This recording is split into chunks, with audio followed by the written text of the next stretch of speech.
Federal Drive is presented by GEHA, Government Employees Health Association, proudly providing health and dental benefits to federal employees and their families. Visit GEHA.com. And now, the Federal Drive with Terry Gerton, sponsored by GEHA. Welcome to the Federal Drive on Federal News Network. It's Thursday, November 6th. I'm your host, Terry Gerton, and I'm glad you're here. Coming up on this hour of the Federal Drive, when the government shuts down, who protects federal workers' paychecks and their jobs? Plus, Melwood is proving that inclusive employment can thrive. Those stories and much more ahead during this hour of the Federal Drive. We begin with this. The Office of Personnel Management is hinting at some upcoming initiatives aiming to bring more tech talent into the federal workforce. At the same time, OPM says it's looking to improve early career recruitment and focus more on applicant skill sets rather than job titles. But OPM's big hiring goals also come after hundreds of thousands of feds have left their jobs this year. Here with more, Federal News Network's Drew Friedman. Drew, great to have you. Nice to see you, Terry. So as we sort of set this up, we had a lot of tech talent in the government, and after DOJ's efforts and rifts and furloughs, we don't. So what do we know now about how OPM wants to solve the tech talent shortage? There's not a whole lot of information yet on how exactly OPM is looking to tackle this challenge or what types of technology expertise they're looking to bring in. But what they did say was there are going to be some upcoming tech hiring initiatives to try to bring in more of that talent into government. As you mentioned, a lot of federal employees have left this year, so it is a little bit of a pivot or a turnaround from OPM now saying, you know, we're actually going to start hiring more tech talent again. But the hiring initiatives that they're looking at, we don't have a clear sense of the timeline or a lot of details on what those initiatives will actually entail. But Scott Cooper did speak during a national conference for the National Academy of Public Administration recently, or NAPA, talking more about the broad goals to push agencies toward recruiting tech talents. He focused a lot on AI, artificial intelligence, and how he believes that should be really central to both hiring and incorporating into the skills or the work of federal employees currently. And here's more of what Cooper had to say on that topic.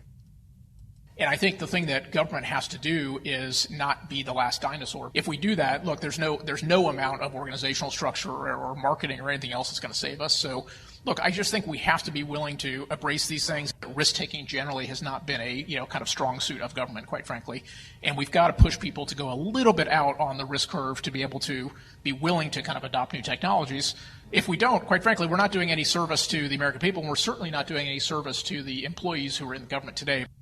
Okay, so a tech talent hiring initiative. One of the other places where the government had programs was in early career hiring. They have pathways, they have internships, they had probationary employees, and the early Trump administration actions kind of cleared the deck of those people.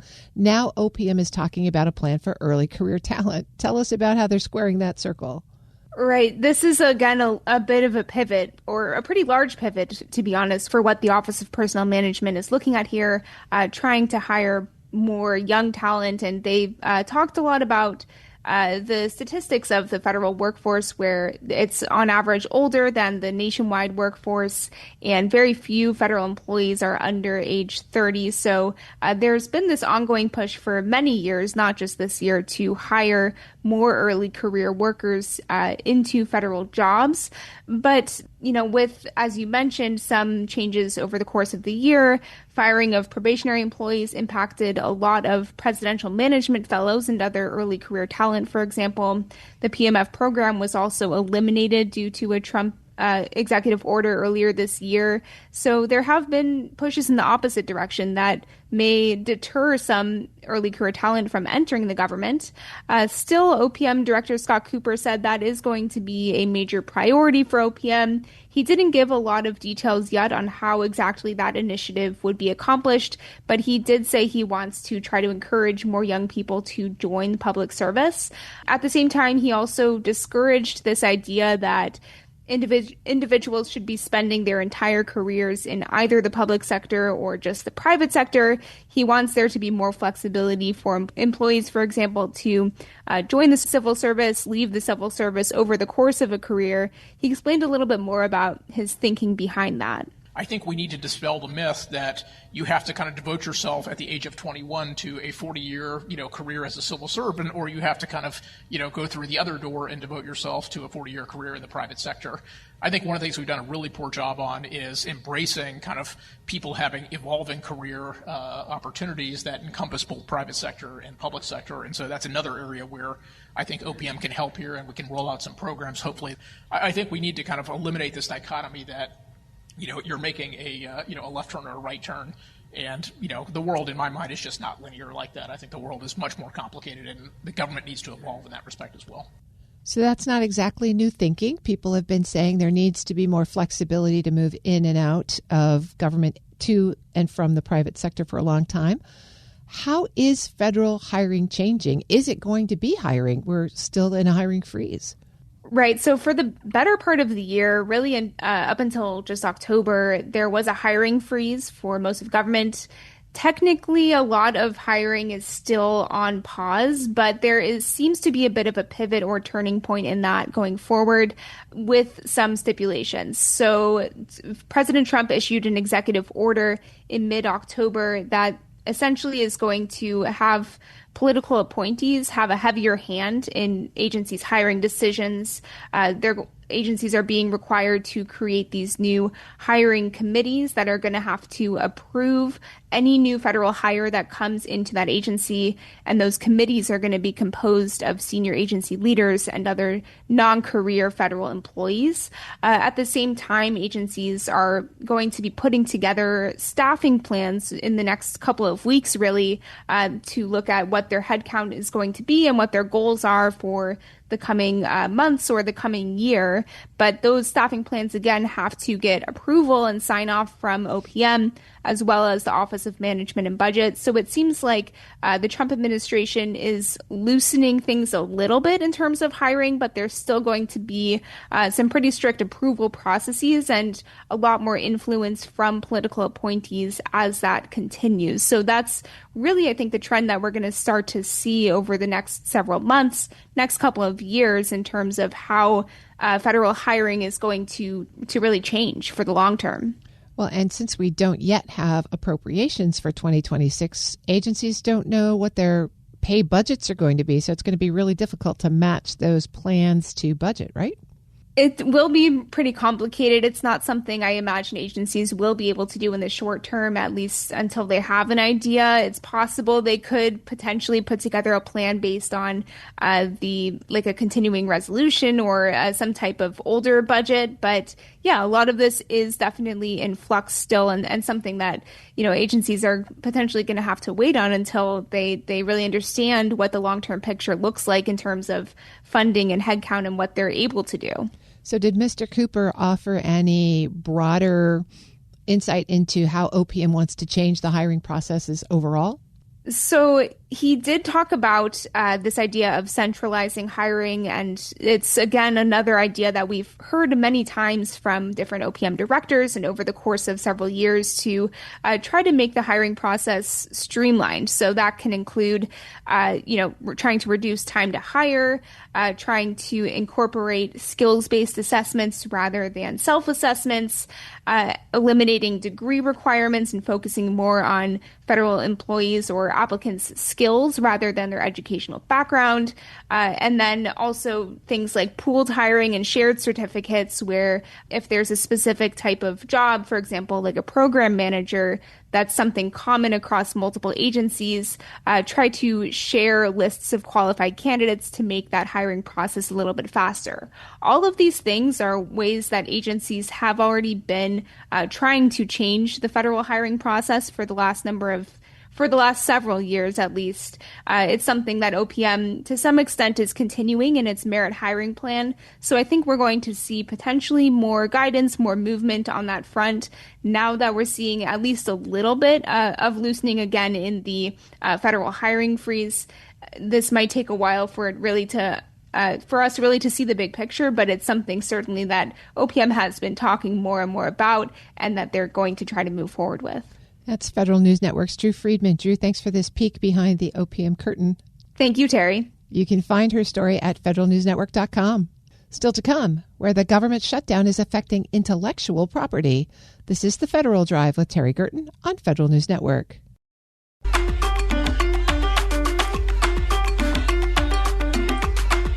Welcome back to the Federal Drive with Terry Gerton on Federal News Network. The government shutdown is rippling through the world of intellectual property. To find out which parts of the IP system remain lit and which have gone dark, Federal News Network's Eric White spoke with Jerome Kessler, a partner with Kenobi Martins. So, yeah, let's start with USPTO. Fee-funded, not affected by the shutdown, but, the longer things go on, I'm sure that there'll be some disruptions in operations. And also, you're working with them a lot. What have you heard so far? So I have seen absolutely no effect whatsoever. The agency is open, it's running, and, it seems to be that it could potentially run in perpetuity because it is a profitable, one of the few, maybe the only profitable agency of the U.S. government. So as long as they can continue to run on the fees that they collect, they could probably run in perpetuity. And are they still seeing, strong interest even during a government shutdown? Are they keeping busy, or is there a chill effect at all that's happening? Anything like that? I don't see any type of a chill effect whatsoever. Most of the people that interact with the United States Patent Office are private organizations, so they're not affected otherwise by the government shutdown.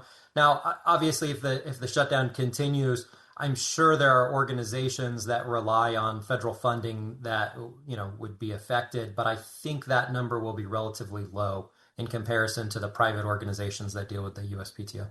What about before the shutdown and overall? Have there been any changes with the new administration coming in? Usually, that's not a question that we ask, but the footprint from the White House has been so heavy on all other agencies. PTO, rather small agency compared to others, but there's been an office closure already, and I'm sure that patents and trademarks, that's in the business world, so that's right up their ballpark. Any changes that we've seen so far coming from that standpoint? Yeah, actually significant changes. And a lot of it just is policy based. So many of the PTO examiners, they do something called hoteling, which is they work remotely. And that's been an office organizational tool for more than a decade. And it's allowed them to not have to, the PTO then doesn't have to have continue to expand and buy new offices. In fact, I think they've sold some of their offices that they've had in the last few years. But under the Trump administration, they were asked to come back in large measure to the office. I don't think that has actually happened because my understanding is most of them are union employees and their union contract protects their ability to work remotely. So that's been interesting. Now the caveat to that is there's certain parts of the examining corps, for example, the supervisors, they've been called back. Many of the administration is called back. Anybody that is not a union employee has been called back. So that's how the employees themselves have been affected. And then in terms of policy, we've seen a big shift in terms of who's running the PTO and the policies that they're implementing. Just recently, the director of the PTO has now essentially changed how and when a certain popular process called IPRs is implemented. IPRs is a way that somebody can challenge a patent at the patent office. It's quasi-judicial. It would be an alternative to requesting invalidation in the federal court system. And that process over the last 5 or 6 years has resulted in a lot of patents being thrown out. 80 to 90% of patents were thrown out and challenged in IP. And now that number is going to plummet. I foresee under this administration that IPRs will in large measure dry up, I think. We'll see. We'll see how it's implemented. Those changes have just recently come out, even just this week. You've provided me a nice segue into the federal circuit aspect of patent and trademark business. We're hearing from different federal courts that their finances may not be, or they may not have enough money to keep going the longer the shutdown goes on. What about court litigation pertaining to patent and trademark business? Yeah. So a lot of the federal courts, I think, are in the same boat, and that is they have a certain amount of reserve funds that they can operate on. You know, during the last shutdown, they were able to operate for the full 35-day shutdown. My understanding is this time it's going to be different. They don't have as much in reserve. And so we're likely to start seeing some shutdown.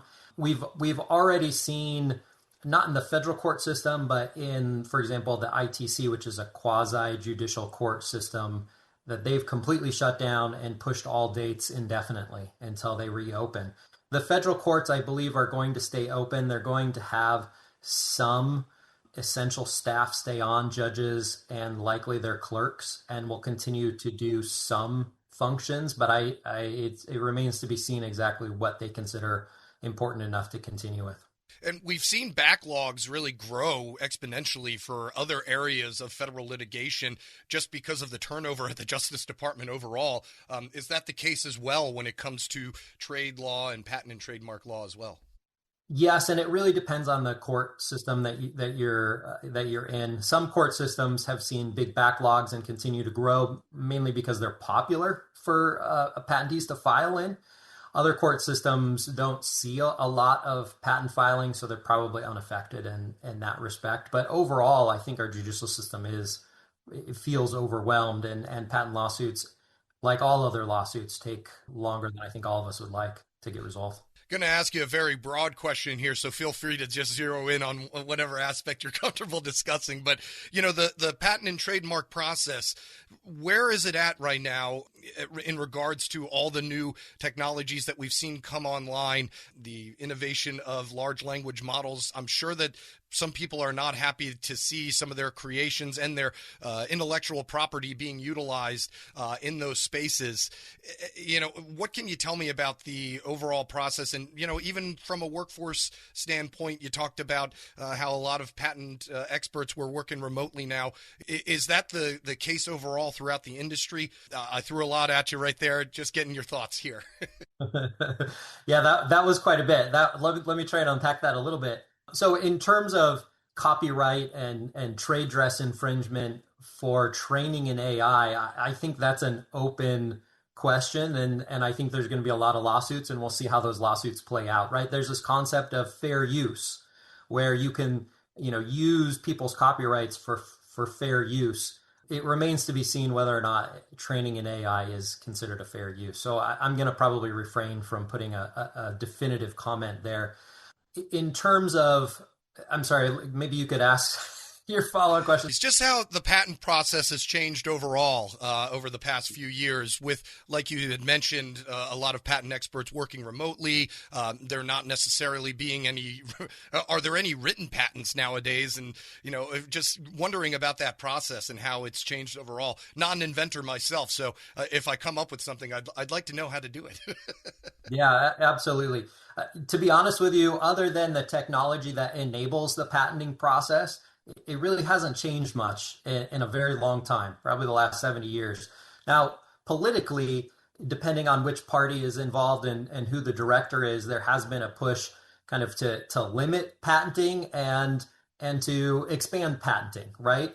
And it depends on where the economy is, and there's a lot of factors that go involved. Patents ultimately are very good for the economy and are constitutionally protected. And so I think we will always see, hopefully we will always see a strong patent system where innovation is protected because it encourages innovation and growth in the economy. And right now we're seeing, at least in the current administration, a trend towards stronger patent protection. And so I would encourage, if you've got some innovation, even in AI, particularly in AI, because the current PTO director has specifically said, we want to encourage patenting and innovation in the AI space and become a leader there. So I think patent overall is the patent system overall is becoming healthier and stronger, and we'll see that continue at least for the next 4 years. You're telling me that even the patent process has become involved in partisan politics? I thought that was maybe one area that would be immune to it, but apparently that's not the case. No, it's not always the case. Now, there's only so much that a politician can do on the patent process, but yes, you can feel some shifts in trends depending on who's in charge. Are we going to see patent policy discussed on the debate stage anytime soon? Probably not, but I would love to see that. I think that's important. That would get you out of the seat. Patents are massively undervalued and underappreciated in the economy. Jerome Kessler is a partner at Kenobi Martins. Yeah, absolutely, Eric. It was a pleasure to talk to you. And you can find this interview on our website. Go to federalnewsnetwork.com/Federal Drive. Subscribe to the Federal Drive wherever you get your podcasts. Still to come, when the government shuts down, who protects federal workers' paychecks and their jobs? But first, Melwood is proving that inclusive employment can thrive. You're listening to the Federal Drive with Terry Gerton on Federal News Network.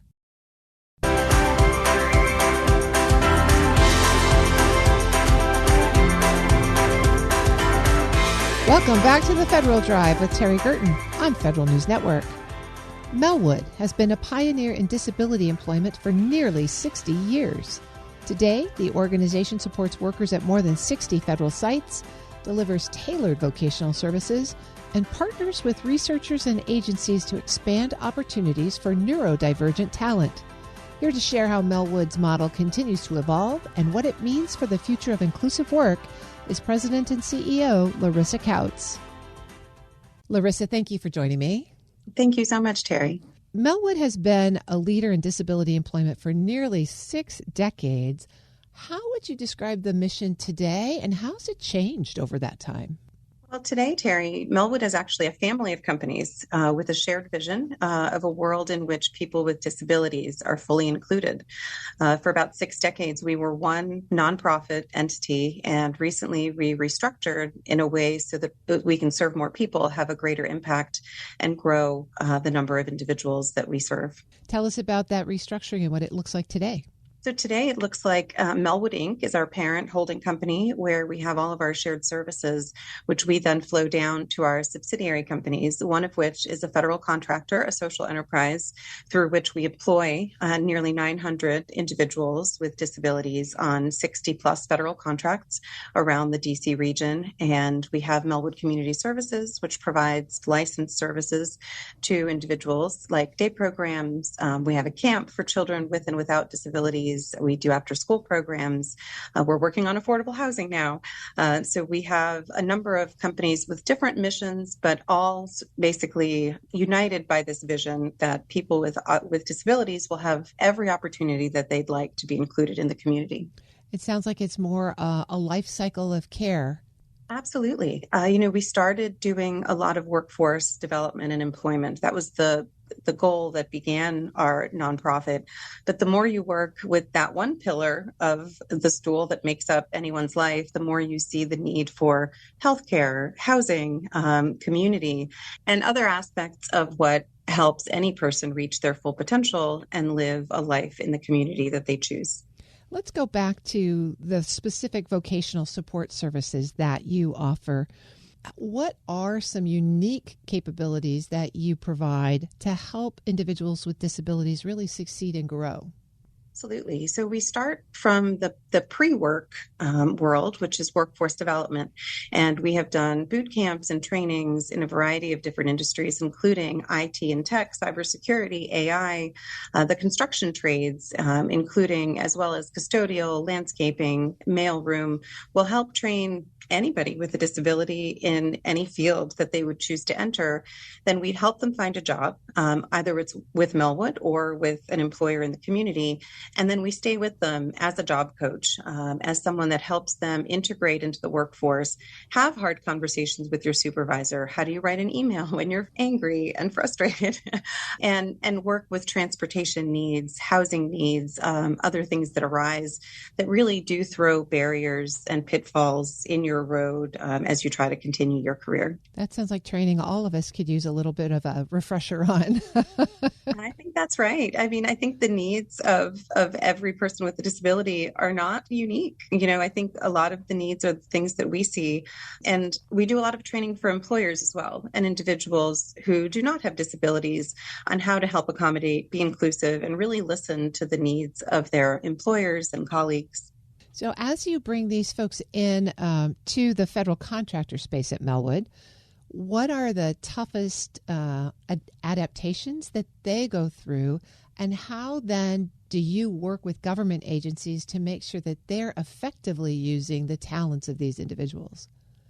So one of the hardest barriers to overcome is taking yourself from your home environment, which you have managed to accommodate to your comfort level, to your sensory needs, to accommodate any physical needs, and to then find yourself in a job 9 to 5 every day of the week that wasn't necessarily crafted or created for a variety of different disabilities. And so we certainly work in our buildings as well as in government buildings to create opportunities to have a quiet space, to have a space where you can go kind of decompress if that's something that's needed during the day, or to be able to go, run around and get out some of the stimming type of behavior that someone might need to be able to re-regulate and just continue doing their work. I think remote work and hybrid work has helped quite a bit. A lot of our employees and other employees that we see out in the working world, to be able to have some days where you can focus without colleagues around, without a lot of noise on the work that you're doing. And it makes it easier to make it through the days that you do have to go in and have some of that social interaction, especially if you're not necessarily an extrovert by nature. I'm speaking with Larissa Kautz. She's the president and CEO of Melwood.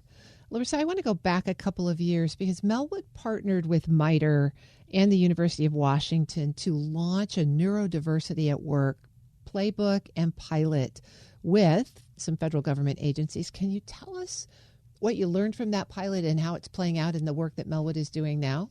Absolutely. So we created a training program called AbilIT about 7 years ago to teach neurodivergent individuals the skills they need to get a certificate in a cybersecurity field and then to be able to enter that field.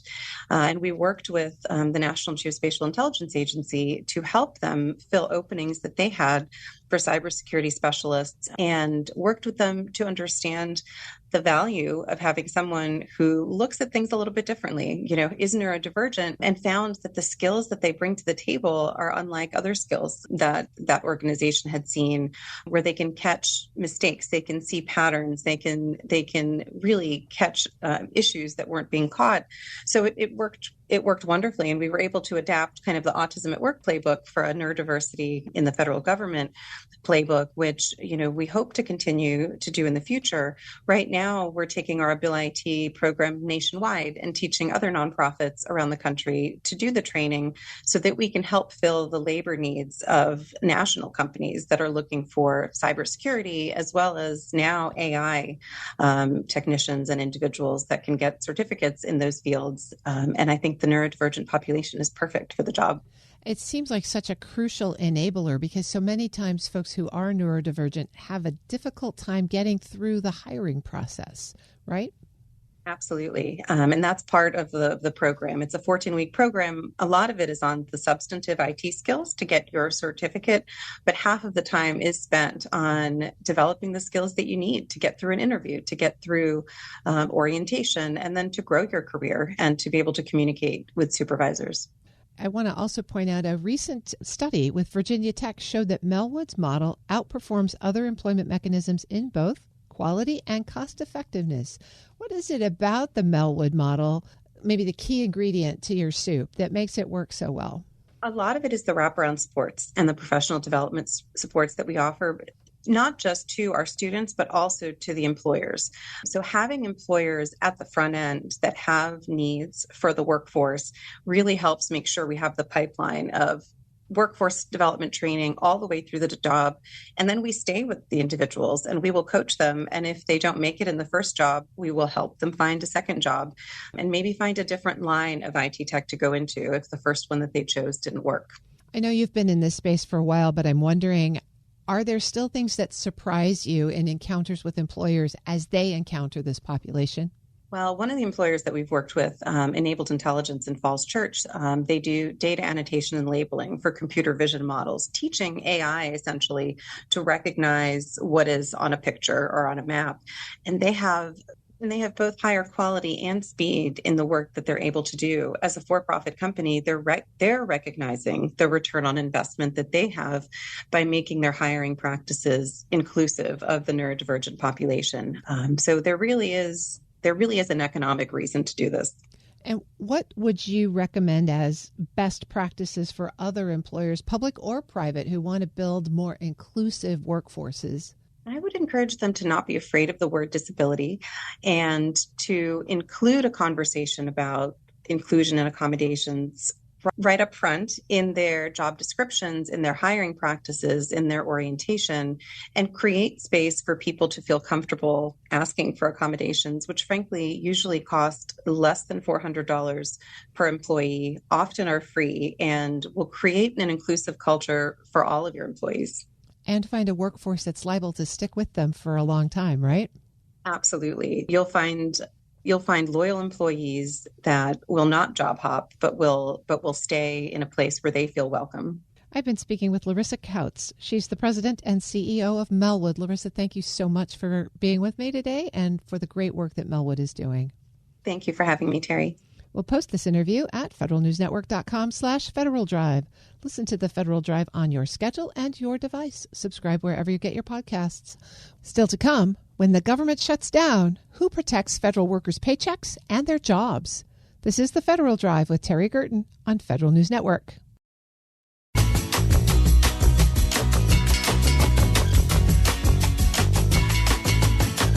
Welcome back to the Federal Drive with Terry Gerton on Federal News Network.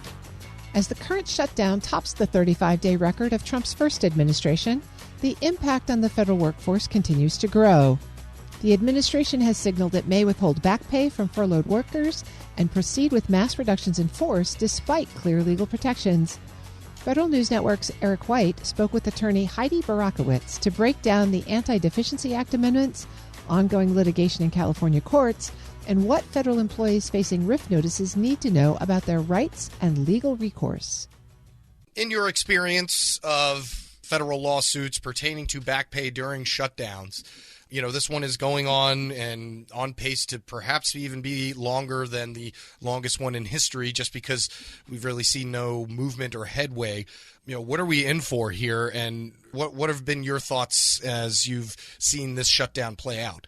I wish I could answer the question about what we're in for. As people have been saying over and over since January 20th, this is unprecedented times, and that continues here. It looks as though the shutdown has the potential to last as long as the last one, which lasted for 35 days from December 2018 through 2019. And as far as sort of what we have in store for us, it's unclear. The administration is threatening to not pay federal workers who are furloughed. They are using this as an opportunity to RIF and remove thousands of federal employees just because they work on programs that this administration does not endorse. Once again, federal workers are under attack, and it's unnecessary. Yeah, the threats of not giving back pay. I was curious on what effect that could potentially have for any future litigation. We've heard the president's tweets mentioned in several federal workforce-related lawsuits that are currently ongoing between, federal employee unions and things of that nature. Could that be invoked when someone like yourself or a class action lawsuit in the future going for back pay during this shutdown? What effect does that have on it, or does it not have an effect at all? Am I overthinking it? Well, in 2019, Congress amended the Anti-Deficiency Act specifically to confirm that employees, whether they are accepted and working during the shutdown or whether they're furloughed, that they will be paid at the earliest date possible after the lapse in appropriation ends. So to me, the law is quite clear that these employees are all entitled to back pay once the lapse of appropriation ends. So we'll have to wait and see if the Trump administration actually follows through with its threats to not pay those workers who have been furloughed. And then, of course, I envision that there'll be legal action that will be taken if that is to take place. Okay. And so on that notice, like I said, what would the Anti-Deficiency Act be the main focal point of an argument for any future lawsuit, since, the administration seems to have just ignored it and, including taking it down from certain websites and everything else? I'm just wondering what any possible defense could be if the law is the law. Is it just a matter of trying to wait these folks out and hope that, not as many will come forward looking for back pay? I'm not sure what this administration thinks the defense would be. The law, as I said, it's pretty clear to me that federal employees are guaranteed pay as soon as possible after the lapse in appropriation ends. I can't speak for this administration and why they would choose not to follow that clear-cut law. Gotcha. All right. We're speaking with Heidi Barakowitz. She's a partner with Barakowitz and DePriest. On the reductions in force, that is something that is also unprecedented.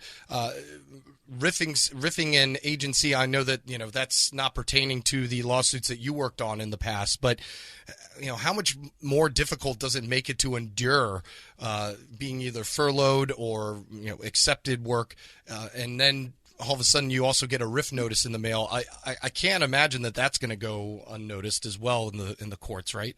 Yeah, absolutely. There's already litigation that's been filed, for example, in the Northern District of California, to stop the reductions in force that the administration is pushing forward during the shutdown.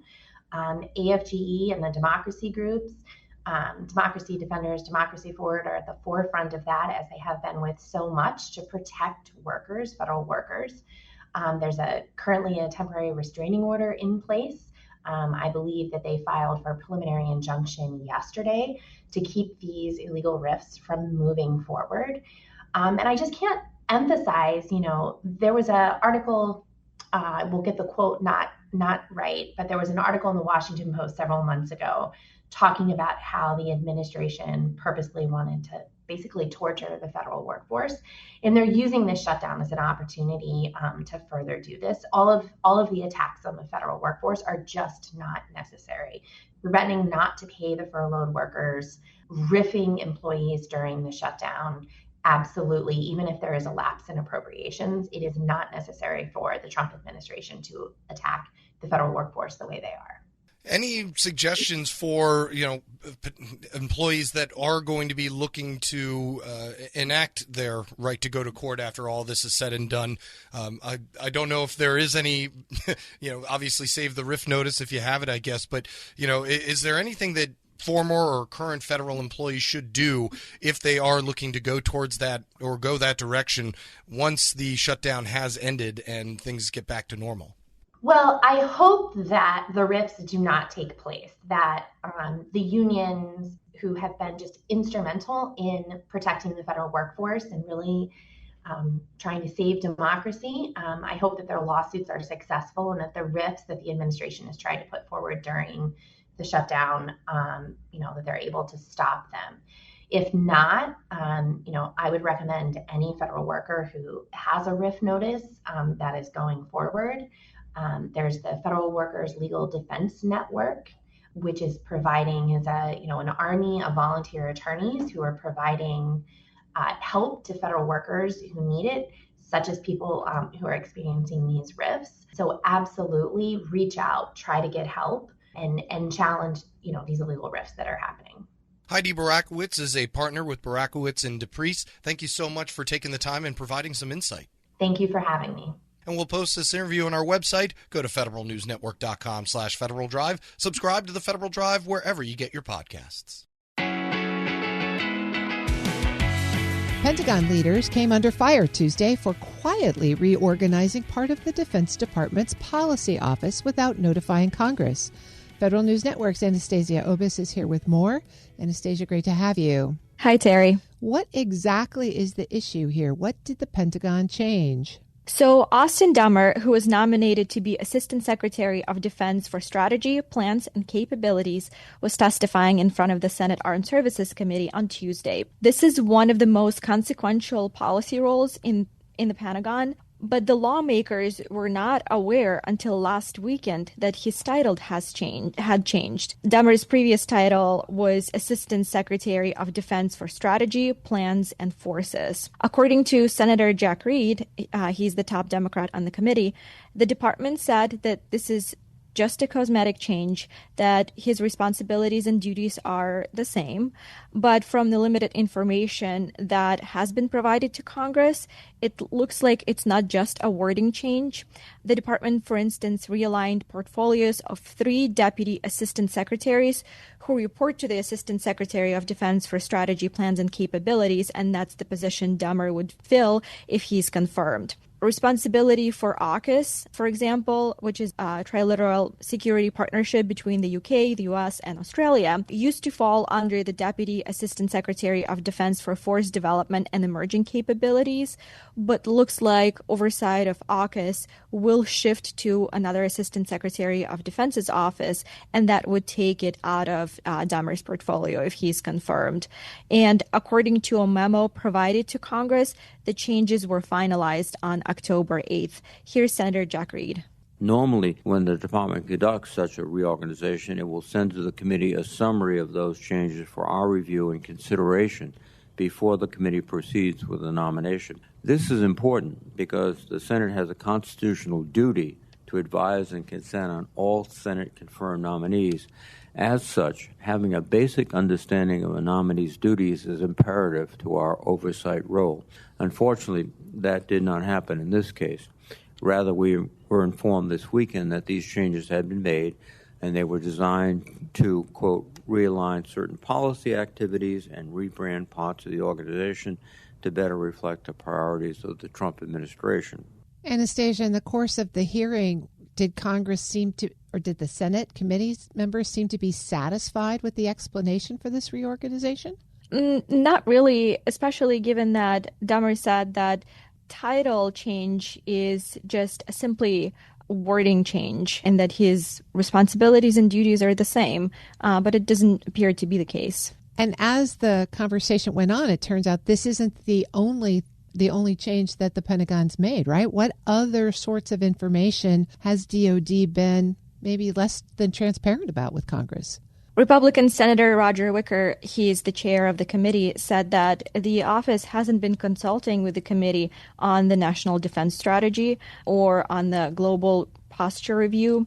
The lawmakers were also kept in the dark about the decision to scale back military presence in Europe and pause some assistance to Ukraine. Wicker said he has noticed that the Pentagon has at times pursued policies that do not align with President Trump directives, and it's a point and distinction that Wicker always makes when expressing criticism about the administration and the decisions made within the administration, that President Trump sets the right course, he has good and right ideas, but it's someone else in the administration that is not executing it properly. But broadly, this highlights a growing divide when it comes to foreign policy between kind of traditional defense hawks within the GOP and those who have voiced skepticism about U.S. military presence and commitment in places like Europe, including Elbridge Colby, who leads the policy shop. He has advocated for years, for a very long time, for the department to scale back its presence in the Middle East or Europe and focus its resources on the Indo-PACOM region. Here's Wicker.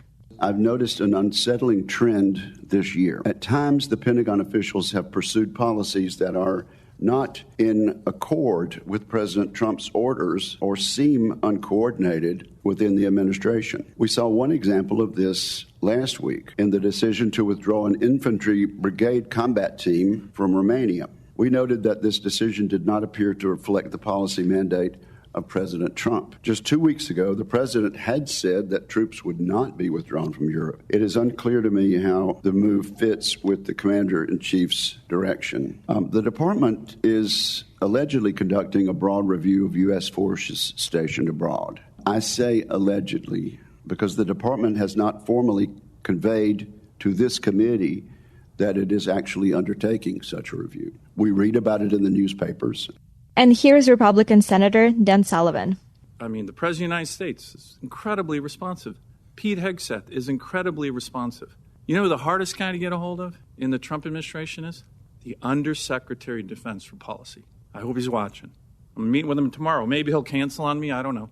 He came to this committee and said, hey, I'm going to work with the Congress. He hasn't on big issues. Those are some pretty specific critiques there. How did Mr. Dahmer respond to all of that? When it comes to his title, he told lawmakers that it's his understanding that the position's responsibilities remain unchanged. It's a wording change. But when he was asked why there were so many controversies coming out of the policy shop and not from other offices within the department, he said there's a lot of fake news out there and that there's a lot of inaccurate reporting. So what does all of this display of conflict say about how the Pentagon and Congress are getting along more broadly?